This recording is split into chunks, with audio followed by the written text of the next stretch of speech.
படத்துல ஒரு வசனமுங்க, நாம ஆசைப்படுறவங்கள கட்டிக்கிறத விட நம்ம மேல ஆசைப்படுறவங்கள கட்டிக்கிறது தான் புத்திசாலித்தனம். ஏன்னா அவங்க தான் மனசு கோணாம நடந்துக்குவாங்க.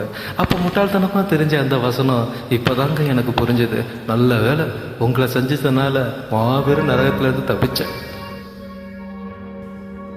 என்னங்க நம்மளை பிரிக்க இந்த உலகத்துல எந்த தடை வந்தாலும் அதை நான் கண்டுக்கவே மாட்டேன். என்னங்க உங்களை தான். என்னங்கம்மா கூப்பிட்டீங்களா?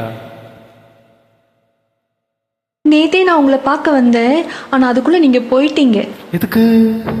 இல்ல, அன்னைக்கு நீங்க சொன்னதை ராத்திரி பூரா மல்லாக்கப்படுத்த யோசிச்சு பார்த்தேன். நீங்க சொல்றது தான் சரியா படுது. நீங்க மல்லாக்கப்படுத்தி யோசிப்பீங்களோ குப்புறப்படுத்தி யோசிப்பீங்களோ அதை பத்தி எனக்கு கவலை இல்லை.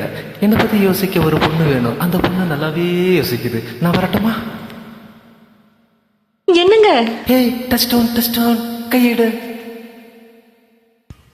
போங்க போங்க, அந்த சிரிக்கி தான் உங்க கூட கடைசி வரைக்கும் இருந்துற போறாளான்னு பாக்குறேன். ஏண்டி, இந்த காலத்து ஆம்பளை மனசு என்ன காலியாவா இருக்கும்? முன்ன பின்ன யாராவது குடியிருக்காங்களான்னு விசாரிக்கிறது இல்ல. கூப்பிட்ட உடனே அலைஞ்சிட்டு ஓடி வந்துருவீங்களே.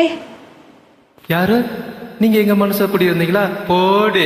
கேட்டுக்கடி, என் மேல எவ்வளவு ஆசை இருந்தா அவர் என்ன டீ போட்டு கூப்பிடுவாரு.